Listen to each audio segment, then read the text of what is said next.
Os invito a abrir la palabra del Señor en la epístola de Pablo a los Colosenses, en el capítulo 3, versículos 23 y 24.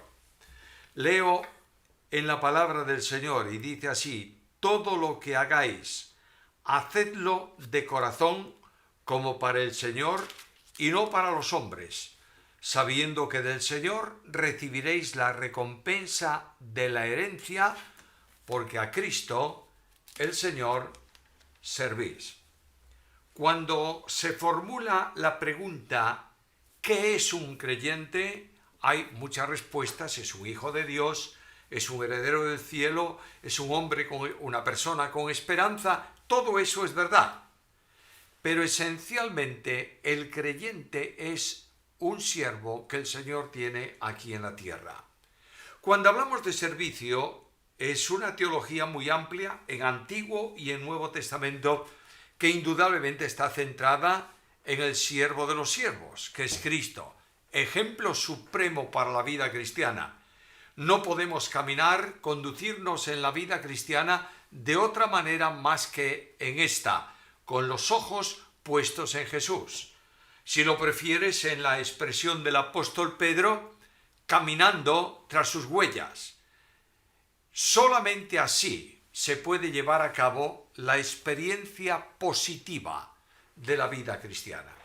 Quiero hablaros algo acerca del servicio y hablar del servicio como una necesidad urgente. Para eso quiero mencionar tres cosas. En primer lugar, la posición del creyente.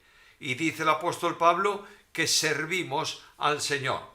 En segundo lugar, la demanda que se hace para el creyente. Lo que hagáis en el servicio, hacedlo de corazón. Y finalmente, el compromiso. Frente a la demanda bíblica y al ejemplo de Jesús, yo tengo que tomar una determinación en esta área vital de mi vida cristiana personal y colectiva también. Primeramente, pues, la posición.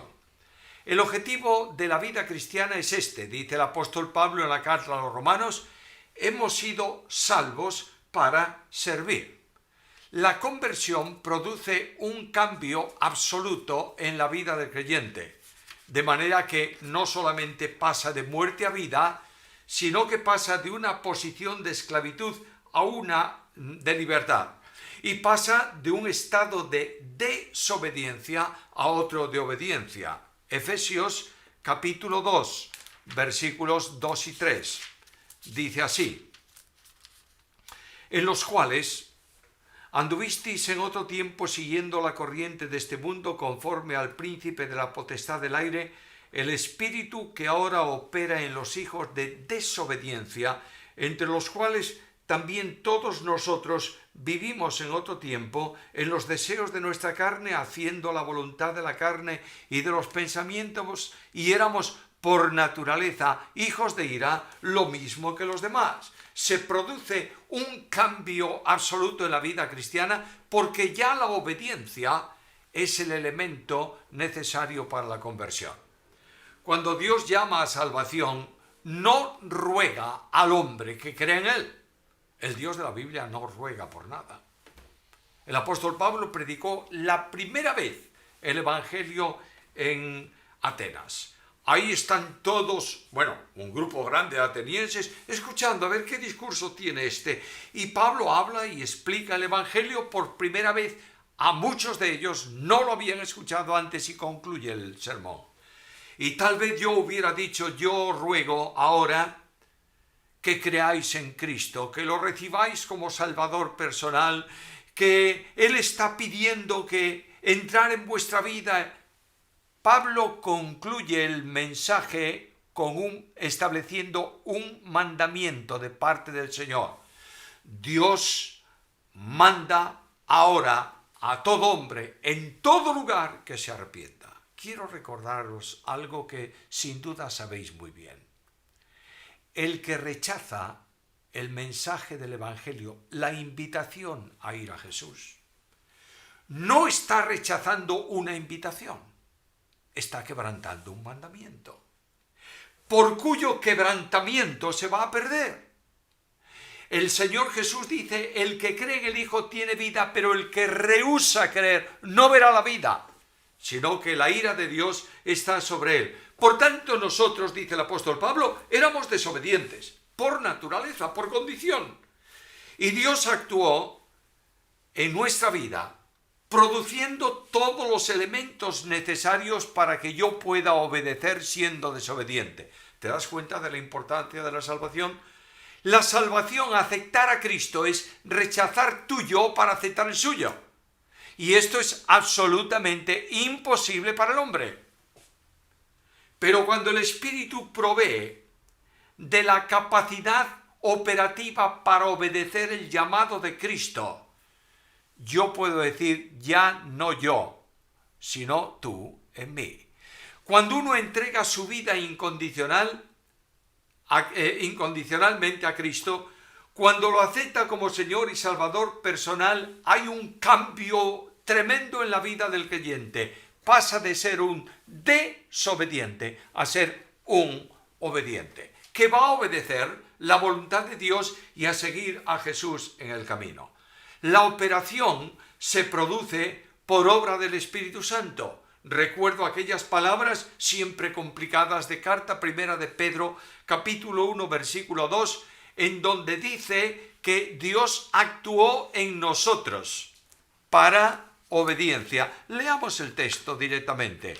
Carta del apóstol Pedro, segunda carta, capítulo 1 y versículo 2. Carta primera, no segunda. Dispensadme, carta primera de Pedro, capítulo 1, versículo 2. Elegidos según la presciencia de Dios Padre en santificación del Espíritu para obedecer y ser rociados con la sangre de Cristo. Gracia y paz os sean multiplicadas. Realmente en el texto griego no hay un verbo. No está el verbo obedecer. Hay un sustantivo, obediencia. Es decir, Dios nos pasó de un estado de desobediencia en donde no podíamos obedecer a un estado de obediencia en donde no debemos desobedecer.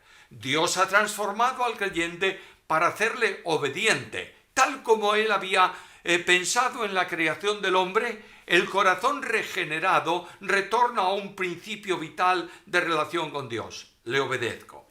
En segundo lugar, cuando se produce ese cambio, se produce una identificación con Cristo.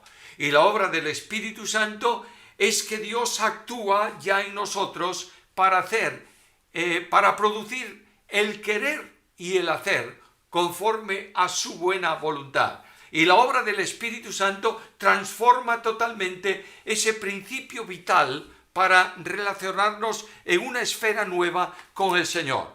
Carta primera a los Corintios, capítulo 12 y versículo 13.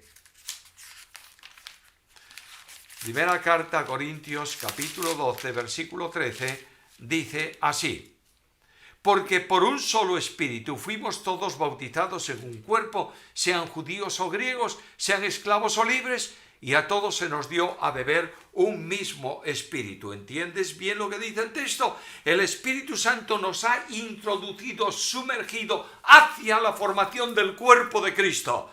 Quiere decir que estamos en identificación plena con el Señor, que pasa a ser la cabeza del cuerpo y cada uno de nosotros miembros de ese cuerpo que Él ha constituido y que forma parte de la experiencia de relación que a veces en el Nuevo Testamento se llama el Cristo.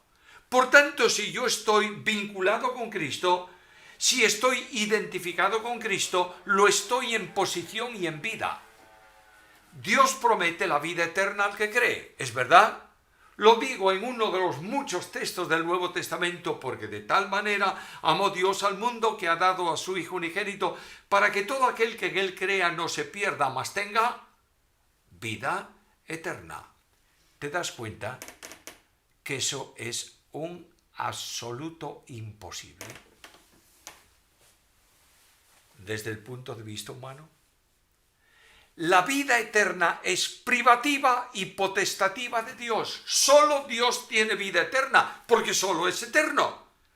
Y este Dios de la vida eterna que vive eternamente tiene la vida suya, es eterna porque Él es eterno, de pronto me une a Jesucristo el Señor, en quien está la vida. Y la vida eterna de Dios en su condición natural, no esencial, se me comunica porque yo estoy posicionado en Cristo. Y esta situación de identificación con Cristo me da una naturaleza nueva en el sentido en que el apóstol Pedro lo dice en la carta segunda, capítulo 1 y versículo 1. Hemos venido a ser participantes de la divina naturaleza. Dios tiene en su vida dos elementos fundamentales: esencia y naturaleza. La esencia de Dios está expresada en la Escritura en atributos incomunicables. Solo Él es omnipotente, omnisciente, omnipresente, eterno. Pero Dios también tiene una vida en atributos comunicables, que es su naturaleza. ¿Dios es amor? Sí. ¿Es amor infinito? Naturalmente.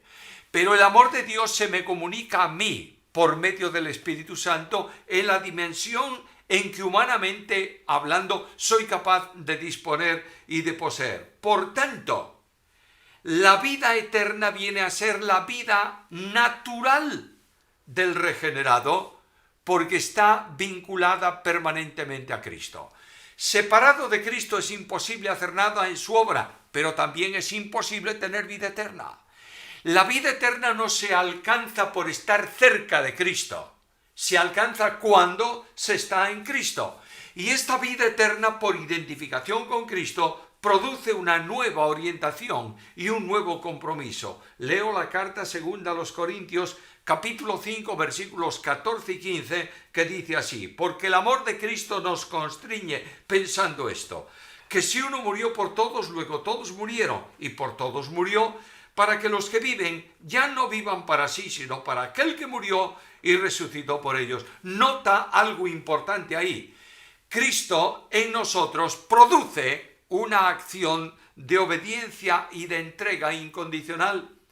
Notad que la dinámica para obedecer, para vivir la vida cristiana, no son normas religiosas. Es precisamente el amor de Cristo. Y dice que el amor de Cristo, la entrega de Cristo, la razón de ser de Cristo, la gracia de Cristo, la manifestación en salvación de Cristo, produce en nosotros algo, un pensamiento que nos acompasa a su acción. Y ya que Él murió por todos, luego todos nosotros hemos muerto por vinculación con Él. Voy a decirlo en otras palabras de Pablo: con Cristo estoy juntamente crucificado, ya no vivo yo, vive Cristo en mí, y lo que ahora vivo en la carne lo vivo en la fe del Hijo de Dios, el cual me amó y se entregó a sí mismo por mí. Por tanto, si Cristo es siervo, la vinculación mía con Cristo, el vivir a Cristo, el poder decir como Pablo, porque para mí el vivir es Cristo, produce una consecuencia, y es que no podemos dejar de servir. Cuando Pablo da testimonio de la Iglesia, la vincula al servicio. Muchas veces nosotros calificamos la Iglesia por la doctrina. ¿Es importante eso? Importantísimo. Y sobre todo cuando la Iglesia se ajusta a la doctrina general, no fundamental, general, que yo creo que es la correcta. Bueno, está muy bien. No digo nada en contra de eso, todo lo contrario. Si pudiera definiros algo, os diría que cada vez soy más firme defensor de la doctrina fundamental y general. Yo creo personalmente que desde Génesis 1:1 a Apocalipsis 22:21, todo lo que hay aquí es doctrina. Claro, hay doctrina general que puede ser entendida de distintas maneras, y hay doctrina fundamental que quien no la tiene probablemente no ha nacido de nuevo. Pero voy a esta cuestión. La conversión produce una orientación al servicio, y cuando Pablo da testimonio de la iglesia, primera carta a Tesalonicenses, capítulo 1 y versículo 9, dice: todos dan testimonio de cómo os convertisteis de los ídolos a Dios. Es decir, hay una iglesia nueva, hay creyentes auténticos para servir al Dios vivo y verdadero y esperar a su Hijo de los cielos. Por tanto, la iglesia manifiesta su realidad en el servicio. Sirve porque la cabeza de la iglesia fue siervo cuando vino al mundo de los hombres. Lo consideraremos, Dios mediante, en el segundo tema de una forma más directa, más especial. No hay vida cristiana sin servicio. Claro, podemos animar, entre comillas, a la iglesia a que sirva. ¿Y cómo? Mediante un discurso rígido que los conmine a servir. Ninguno va a moverse. ¿Sabes por qué? Porque el secreto de una iglesia comprometida con el servicio está en el amor de Cristo. El apóstol Pablo no dice: tienes que exhortar a la iglesia para que sirva. Dice: el amor de Cristo nos constriñe. Cuando el amor de Cristo desaparece del púlpito de la iglesia, del mensaje directo a la congregación, no solo para predicar el evangelio en el sentido de alcanzar inconversos, sino para la vida cristiana, cuando el amor de Cristo desaparece, el motor de estímulo para el servicio termina. Porque no tenemos el elemento subjetivo que nos impulse a la dinámica de la acción. Por tanto, la vida cristiana de identificación con Cristo conduce al servicio. Ahora, ¿cuál es el honor del creyente? La determinación del apóstol Pablo es muy sencilla.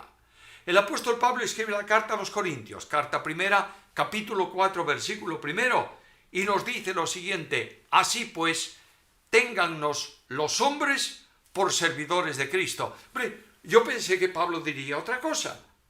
Yo quiero que los hombres me tengan como el gran apóstol de Jesucristo.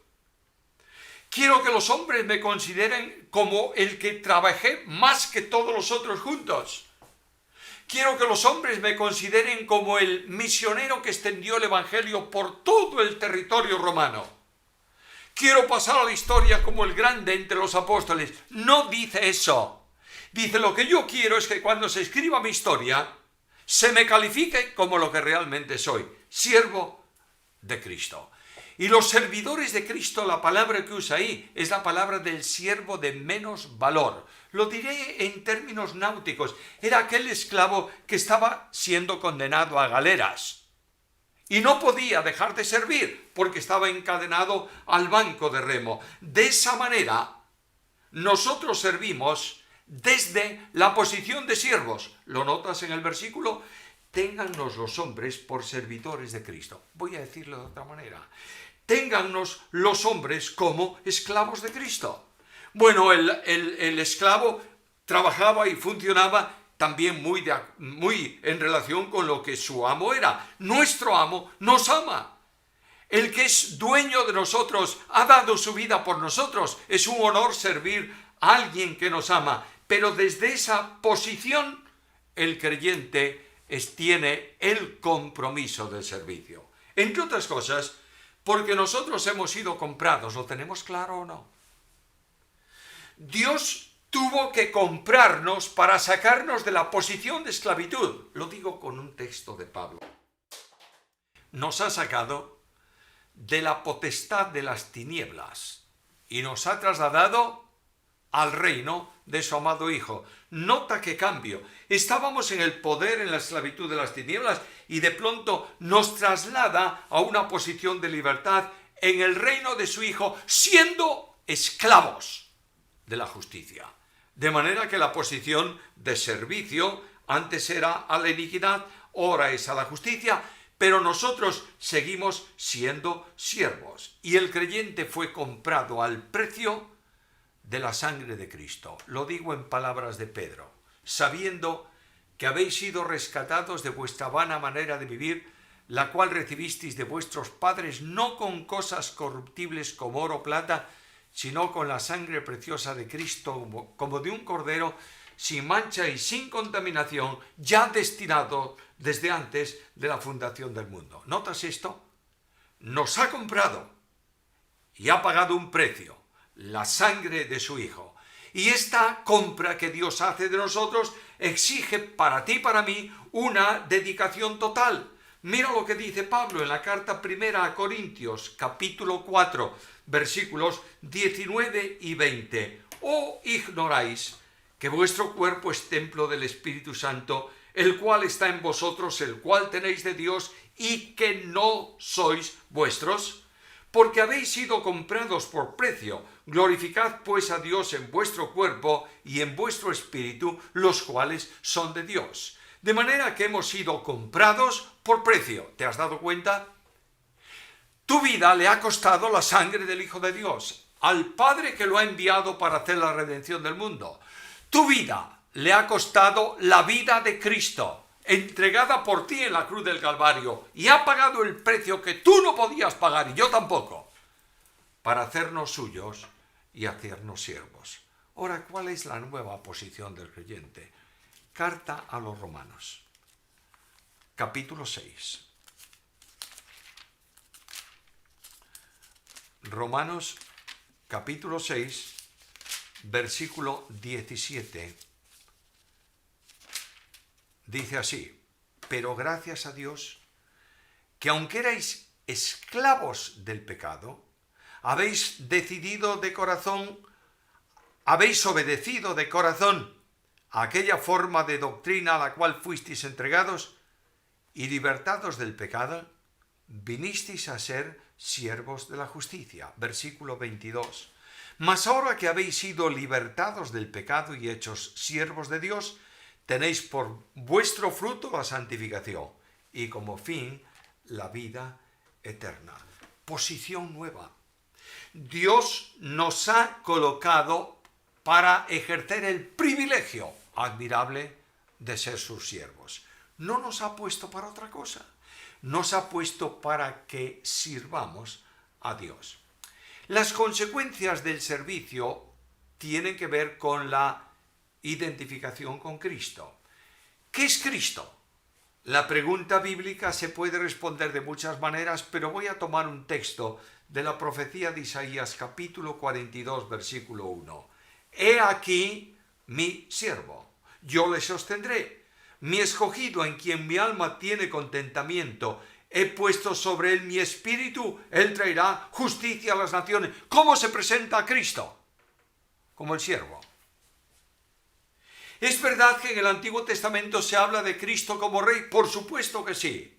Va a reinar naturalmente. Pero en su primera venida a la tierra, en la aparición de Cristo como hombre en la tierra, no vino para reinar, vino para sufrir. Vino para servir, vino para entregar su vida. Y dice la Escritura, ¿quién es Cristo? Es siervo. Y ahí tenemos el estado de humillación de Cristo, que lo voy a considerar, si el Señor lo permite, en el tema siguiente. Pero voy a citar el pasaje simplemente para tener una referencia ahí. El cual, siendo en forma de Dios, no estimó el ser igual a Dios como cosa a que aferrarse, sino que se despojó a sí mismo, tomando forma de siervo, hecho semejante a los hombres, y estando en la condición de hombre, se humilló a sí mismo, haciéndose obediente hasta la muerte y muerte de cruz, tomando forma de siervo. Hay un proceso bíblico muy interesante en esta experiencia de Jesucristo, y está en que Cristo se ha entregado al servicio de Dios desde la dimensión de un esclavo. Me voy a Hebreos capítulo 10, versículos 5 al 7, y leo ahí una referencia tomada de la Septuaginta y tomada del Salmo 40. Y el escritor de la carta a los Hebreos dice que ya que ofrenda y sacrificio por el pecado no quisiste ni te agradaron, me apropiaste cuerpo. Me voy al Salmo, y en el Salmo 40, versículos 6 y 7, aparece prácticamente las mismas palabras, pero en lugar de referirse o decir me apropiaste cuerpo, dice has abierto mis oídos. Y esa palabra del Salmo encaja perfectamente con Éxodo capítulo 21, donde se regula la ley del esclavo voluntario. Y dice el Señor a su pueblo que si alguien quiere servir por amor de su mujer y de sus hijos en la casa de un hombre donde ha servido como esclavo o como siervo durante un tiempo, le dice: yo quiero ser esclavo voluntario, perpetuo por amor. Y lo lleva este dueño a la puerta de la ciudad y en presencia de testigos con una lezna perfora el lóbulo de su oreja y queda esclavo perpetuo por amor. ¿Notas qué es la referencia bíblica a Cristo? Cristo se ha entregado voluntariamente porque ama a su mujer y a sus hijos. He aquí yo y los hijos que me da Dios, los ama y por tanto el trabajo que tenía que realizar no se podía hacer desde otra dimensión que de siervo entregado absolutamente a la misión. Y Cristo obedece hasta la muerte y muerte de cruz. Me voy a la enseñanza de Jesús. ¿Acaso yo estoy exagerando un poco en esto? Y pienso, ¿habrá dicho Jesús algo semejante? Mateo capítulo 20, versículo 28. El Hijo del Hombre no vino para ser servido, sino para servir. Y la obediencia, la evidencia de su obediencia está en sus mismas palabras. Juan capítulo 6, versículo 38. Porque he descendido del cielo no para hacer mi voluntad, sino la voluntad del que me envió. Y yo pregunto, Señor, ¿y cuál es la razón de tu existencia? Y me voy a los pasajes históricos que relatan dentro de la vida de Cristo aquel encuentro con la mujer samaritana. Los discípulos quieren comer físicamente hablando, y Cristo dialoga con la mujer. Y de pronto uno de ellos le dice: maestro, come, como si le estuviera diciendo: déjate de hablar, ya has hablado bastante, ahora vamos a comer. Y Cristo le responde: mi comida es que haga la voluntad del que me envió y acabe su obra.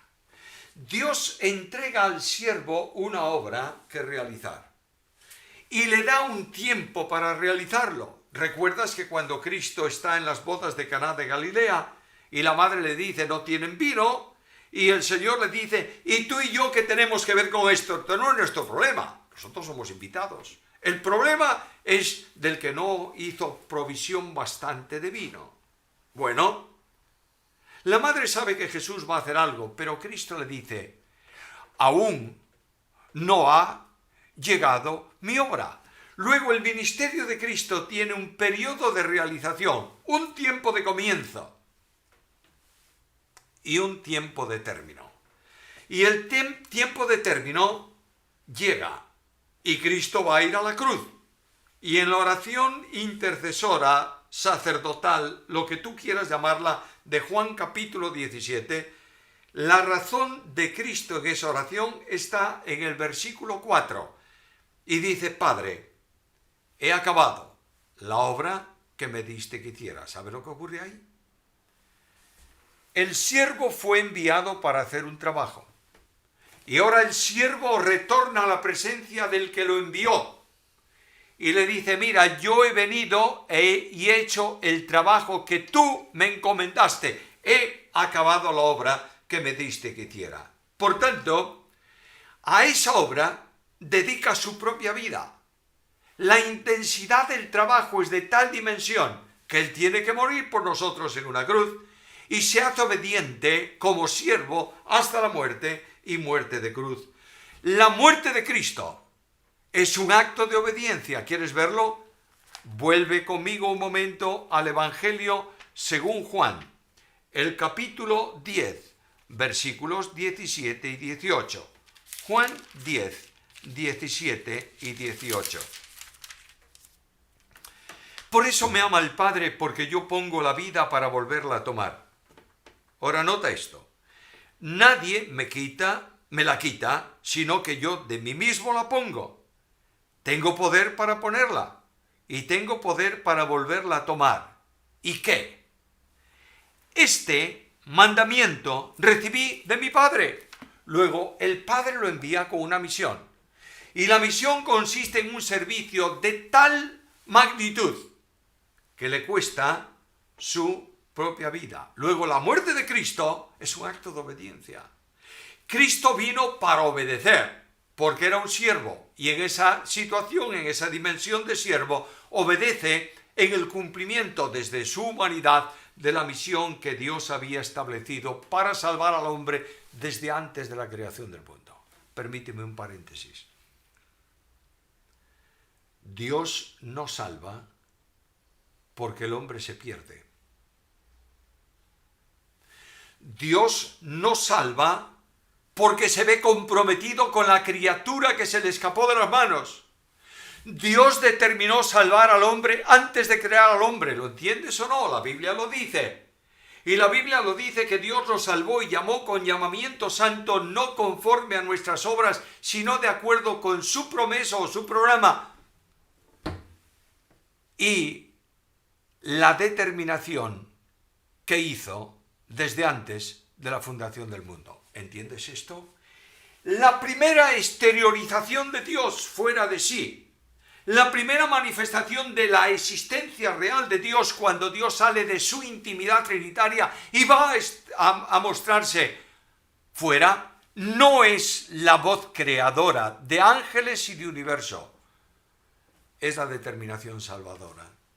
Dios determinó salvarnos porque Él quiso antes de que fuésemos creados. Ahora, ¿eres siervo? Sí. ¿Estoy identificado con Cristo?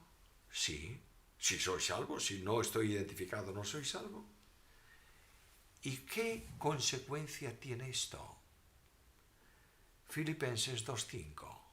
Haya pues en vosotros este sentir que hubo en Cristo Jesús. Siervo Él, siervo yo. El título de dignidad máxima de la Iglesia no es ser líder de algo. Estoy viendo con cierto asombro cómo a medida que pasa el tiempo, los hombres discuten por títulos en la congregación. Todos quieren tener un título en teología. ¿Es malo eso? No es malo, todo lo contrario. Es una evidencia de que ha estudiado y se ha formado. Pero los títulos de doctor en esto o en aquello, o de máster en no sé qué, no sé cuánto, son importantes de la puerta de la iglesia para el mundo, no para la iglesia.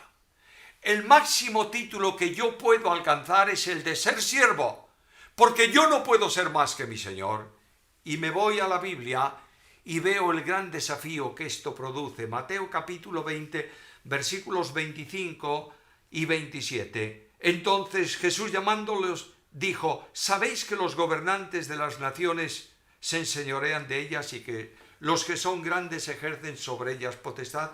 Mas entre vosotros no será así, sino que el que quiera hacerse grande entre vosotros será vuestro servidor, y el que quiera ser el primero entre vosotros será vuestro siervo. De manera que la dignidad máxima en la iglesia es ser siervo. ¿Quieres otro ejemplo? La falta de visión se opone al servicio.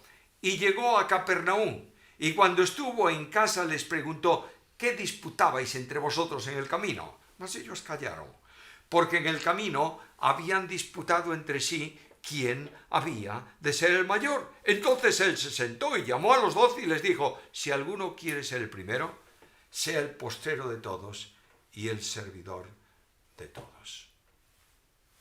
No hace falta comentario ninguno. Esta es no solo la demanda de Cristo, es el resultado de la identificación de Cristo. Estoy convencido, íntimamente convencido, de que la Iglesia de Cristo está sobrada de grandes y necesita siervos. En segundo lugar, en el texto que estamos considerando, hay una demanda, y la demanda es a servir. ¿Cómo? Pues en primer lugar, el servicio no puede hacerse desde otra vía que la vía de la humildad. Yo voy a Hechos capítulo 20, versículo 19 y leo estas palabras: sirviendo al Señor con toda humildad y muchas lágrimas y pruebas. No hay posibilidad de servir a Dios si no es desde el plano de servicio que Jesucristo ejemplariza, representa, pone de manifiesto. Cristo dijo: aprended de mí que soy manso y humilde de corazón. Solo el humilde puede servir, porque no habrá nada en el servicio que le moleste. Si yo soy un doctor en matemáticas y me asignan el trabajo de limpiar los bancos del templo donde la iglesia se cobra, ponerme a mí ahí. Pero si tengo la condición y siento la condición de siervo, puedo hacerlo con toda humildad, porque nada puede afectarme, nada puede rebajarme que no haya rebajado primeramente al Señor. Por tanto, Él sirve, yo sirvo con humildad. La enseñanza de Jesús es muy clara. El desafío de Cristo es concreto. No hace falta mucha teología para esto. Juan capítulo 12, versículo 26. Si alguno me sirve, sígame. Y donde yo estuviere, allí estará mi servidor. Si alguno me sirviere, mi Padre le honrará. Luego, la honra para el creyente es la misma honra que el Padre hizo para Jesucristo. Le dio el nombre que es sobre todo nombre, después de un servicio desinteresado, con una vida entregada. El servidor fiel reconoce siempre su pequeñez. Versículo 9 de la carta primera a Corintios, capítulo 15. Porque yo soy el más pequeño de los apóstoles, que no soy digno de ser llamado apóstol, porque perseguí la iglesia de Dios. Hay una progresión en la vida de Pablo. En la vida de Pablo comienza diciéndome que él fue uno de los de los apóstoles. Soy igual que ellos, no me distingo de ellos, porque yo también he alcanzado con el Evangelio de Cristo. Avanza un poco más en el tiempo y dice las palabras: yo soy el más pequeño de los apóstoles, y finalmente va a decirme: soy el primero, el jefe, el ejemplo de los pecadores. El servicio cristiano es humilde porque no descansa en nuestra fuerza. Carta primera a los Corintios, capítulo 15 y versículo 10.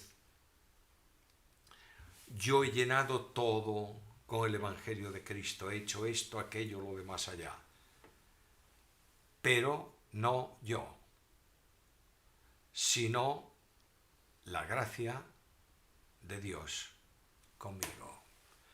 El servicio no descansa en nuestras fuerzas.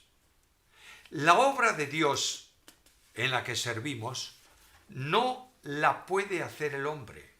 La obra de Dios solo la hace Dios. Luego, las fuerzas para hacer la obra de Dios proceden de Dios, no proceden de nosotros. Y muchas veces nuestra arrogancia es tal que consideramos que las conquistas en la iglesia, en la obra misionera, en la enseñanza, no importa en qué, obedecen a nuestra capacidad para hacerlo. Tremendo error, porque el que se enaltece será humillado y el que se humilla será enaltecido. No hay posibilidad de servir al Señor con éxito, sino desde el plano de la humildad. Los recursos del poder están a disposición del humilde. Leo Isaías capítulo 57, versículo 15. Porque así dijo el alto y sublime, el que habita la eternidad y cuyo nombre es el Santo: yo habito en la altura y en la santidad, y con el quebrantado y humilde de espíritu. De otra manera, para servir al Señor, tienes que presentar unas manos desprovistas de fuerza. Quiero hacerte reflexionar en algo. Las fuerzas tuyas con las de Dios son siempre menos que las fuerzas de Dios solo. Nota que cuando Moisés va a servir al Señor después de 40 años de preparación en el desierto, Dios le dice: ¿qué es lo que tienes en tu mano, Moisés? Un palo, una vara. Con esa vara voy a manifestar mi poder. Pero qué cosa más extraña. por lo menos déjame una espada pequeña. No, porque la gloria de la obra es mía y no es tuya. Y cuando tú y yo somos humildes y venimos sin fuerzas, Él nos da las suyas, multiplica las fuerzas del que no tiene ninguna. Primera condición, humildad. Segunda condición en el servicio, buena voluntad. Dice el texto de Efesios capítulo 6, versículo 7, sirviendo de buena voluntad como al Señor y no a los hombres. A veces nosotros pensamos que el servicio que estamos haciendo tiene que ser agradecido por los hombres, porque, oye, al fin y al cabo, estamos sirviendo y los hombres se benefician. No sirves a los hombres, sirves al Señor. Dios el Señor es tu dueño y te coloca en una determinada área como si fueras un obrero que te sitúa para trabajar en un determinado lugar. Estás sirviendo al Señor y no estás sirviendo a los otros. Por tanto, necesariamente tenemos que hacerlo de buena voluntad, sin esperar nada a cambio, sin recompensa alguna. En todo os he enseñado, Hechos 20:35, os he enseñado que trabajando así se debe ayudar a los necesitados y recordar las palabras del Señor Jesús que dijo, más bienaventurado es dar que recibir. Es muy difícil no desear que te den las gracias por lo que estás haciendo. Es mi experiencia de vida.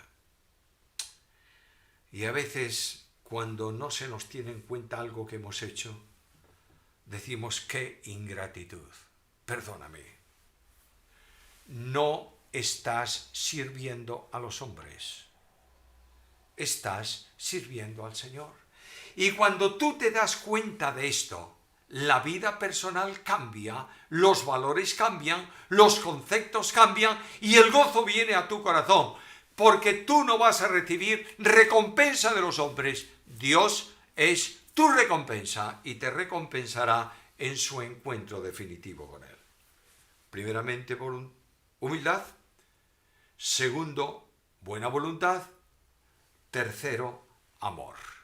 El amor es la condición indispensable para el servicio, porque es la condición indispensable para el testimonio, porque es la evidencia de la autenticidad de la Iglesia. ¿Recuerdas que el Señor Jesús dijo algo muy interesante? En esto conocerán todos que sois mis discípulos. ¿Cómo? Si tuvierais amor los unos para con los otros. Entonces, ¿qué es el modelo que fija para identificación de la Iglesia? El amor. Yo creo que la Iglesia de Cristo tiene que identificarse por obedecer la palabra de Dios y la doctrina. Sin duda ninguna. ¿Por qué? Porque ama. ¿Y a quién? A Cristo. De manera que el que ama a Cristo recibe esto: si me amáis, guardad mis mandamientos. Ya tienes la solución. Hay personas que adoran la doctrina y le plantan fuego a ese sacrificio con el amor. Necesariamente el amor moldea, orienta y conduce todo el servicio de la Iglesia por una razón, porque Cristo nos amó y se entregó a sí mismo por amor de nosotros. Y yo pregunto, ¿y esta es una realidad? ¿Puedo hacer un ministerio en la Iglesia sin amar a los demás o sin ser motivado por el amor? Y Pablo me responde. Cristo dijo, en esto conocerán que sois mis discípulos. Y las epístolas, todos sabéis muy bien que el contenido del Nuevo Testamento no es invención del pensamiento de los apóstoles. Es el desarrollo del pensamiento de Jesús. Y Cristo dijo, os conocerán porque os amáis. Y Pablo escribe carta primera a los Corintios en el capítulo 13, y todo ese capítulo habla del amor y dice algo impactante. Si yo tengo todo cuanto sea y no tengo amor, vengo a ser como metal que resuena, címbalo que retiñe. Es decir, el ministerio del líder en la iglesia, no importa cuál sea su dimensión, puede ser anciano, el pastor, el maestro de la iglesia, maestro de escuela dominical, el director del coro, no importa cuál sea el servicio. todo servicio hecho en una esfera que no esté impulsada por el amor es mero ruido que molesta a Dios y molesta a la Iglesia. Ahora yo pregunto, ¿y cuál es entonces la razón, el motivo para que yo sirva a los demás? Gálatas capítulo 5, versículo 13, servíos por amor, los unos a los otros. Es el mismo amor con que nosotros fuimos amados. Y la provisión de ese amor para la vida cristiana es dada por Dios mismo, que se hace amor en nosotros por el Espíritu Santo. Romanos capítulo 5, versículo 5. El amor de Dios se ha derramado en nuestros corazones por el Espíritu Santo que nos fue dada. Y esta es la escala correcta de valores en la vida cristiana. El amor producirá desinterés y entrega para el servicio. Segunda carta a Corintios capítulo 12, versículo 15. Y yo con el mayor placer gastaré lo mío, y aun yo mismo me gastaré del todo por amor de vuestras almas, aunque amándoos más, yo sea amado menos. Amor manifiesta el motor dinámico, expresa la condición para poder servir. Por último, solo puedo servir en el Espíritu. La enseñanza bíblica es muy clara. Romanos capítulo 12, versículo 11. En lo que requiere diligencia, no perezosos, fervientes en espíritu, sirviendo al Señor. El servicio vinculado con el fuego del Espíritu. Fervor tiene que ver con una raíz que significa hervir. Agua caliente, algo caliente. El Espíritu Santo calienta nuestros corazones de manera que nos impulsa necesariamente a servir. El servicio requiere diligencia. ¿Cuántas cosas se aplazan en el tiempo? Conozco líderes en la obra que se enfrentan con un problema y ¿sabéis qué hacen? Déjalo, no lo toques. Ya caerá por su propio peso. No, ¿qué va? Se hace un problema mayor. Lo que requiere diligencia hay que prestarle atención inmediata. Y el trabajo hecho con fervor es un trabajo que corresponde a la obra que Dios programó para tu vida y para la mía. Quiero terminar con la tercera consideración. ¿Cuál es el compromiso? La Iglesia necesita nuestra dedicación para el servicio. Y hay muchos casos prácticos. Necesita servicio de atención a la congregación, interés pastoral en buscar a los necesitados, en alentar a los cansados, en visitar a los enfermos, en consolar a los afligidos. Todo esto forma parte del servicio, como abrir la puerta con cariño y saludar a la persona que viene a visitar la congregación. No importa que yo no voy a extenderme aquí en casos prácticos de servicio. Toda la vida cristiana es una vida comprometida con el servicio y el final es un final bendecido. Capítulo 3 de la carta a los Colosenses que leíamos, versículo 24. Sabiendo que del Señor recibiréis la recompensa de la herencia, porque a Cristo, el Señor, servís. Pero bueno, si soy esclavo, ¿qué recompensa merezco? Ninguna. Es la consideración graciosa o la consideración de la gracia del Señor. El servicio puede ser dificultoso, pero hay recompensa al final. Y el ejemplo de Pablo es elocuente. Carta segunda a Timoteo, capítulo 4, versículos 9 en adelante. Seleccionaré ahí algún texto.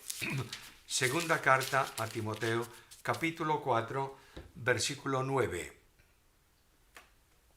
Por lo demás, he peleado la buena batalla y todo lo que hay antes. Por lo demás, me está guardada la corona de justicia, la cual me dará el Señor juez justo en aquel día. Y no solo a mí, sino también a todos los que aman su venida. Y ahora habla de su experiencia. Todos me han dejado. Y yo pregunto, humanamente hablando, Pablo, ¿crees que mereció la pena lo que tú hiciste? Ahora estás, al final, prisionero, sentenciado a muerte, esperando la ejecución de la sentencia y solo. ¿Dónde están todos esos creyentes de Roma? Y Pablo me dice, mira, realmente no están. Solo Lucas está conmigo. Además, hay algunos que me han hecho mucho daño. Alejandro, el calderero, me ha causado muchos males. Y además estoy no solo, tengo necesidad de un capote que tape el frío de la celda donde estoy. Pero vamos a ver, Pablo, es que no hay en la iglesia en Roma ni uno solo que te traiga un abrigo. Estoy solo, Timoteo, sin libros. Tráemelos cuando vengas a verme. Y si fuese solamente ese el término de la epístola, sería para llorar. Pero leo. El Señor estuvo a mi lado y me dio fuerzas para que por mí fuese cumplida la predicación y que todos los gentiles oyesen, y así fui librado de la boca del león, y el Señor me librará de toda obra mala y me preservará para su reino celestial. A Él sea gloria por los siglos de los siglos. Amén. El servicio conduce a la victoria. Nunca estás solo, porque estás viviendo al Señor.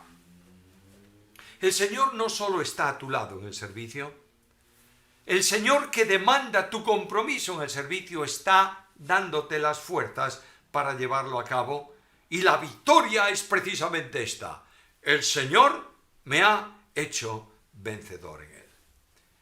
Necesitamos hoy, hermanos, decisiones de compromiso en el servicio.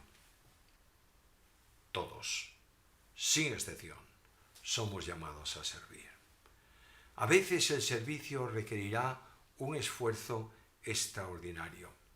He leído una historia, no sé si será totalmente así como yo la he leído, os la digo para terminar. Visitando una vez una leprosería, un grupo de americanos, vio a un médico que estaba limpiando y curando las llagas de un leproso. La visión era repulsiva. Y aquel americano se acercó al médico y le dijo, óigame, yo no haría eso, ni por $1.000.000. Y el médico le dijo, yo tampoco. Y el americano, acostumbrado a los negocios, le dijo, pero ¿usted gana más de $1.000.000? No. Yo no lo haría ni por 1.000.000 ni por 2.000.000. Yo solo lo hago por amor. ¿Entiendes esto? Comienza a preguntarte si amas. Si amas, no tienes otra opción que servir. Yo pido a Dios que añada su bendición a esta reflexión y en medio de su pueblo levante siervos para gloria de su nombre.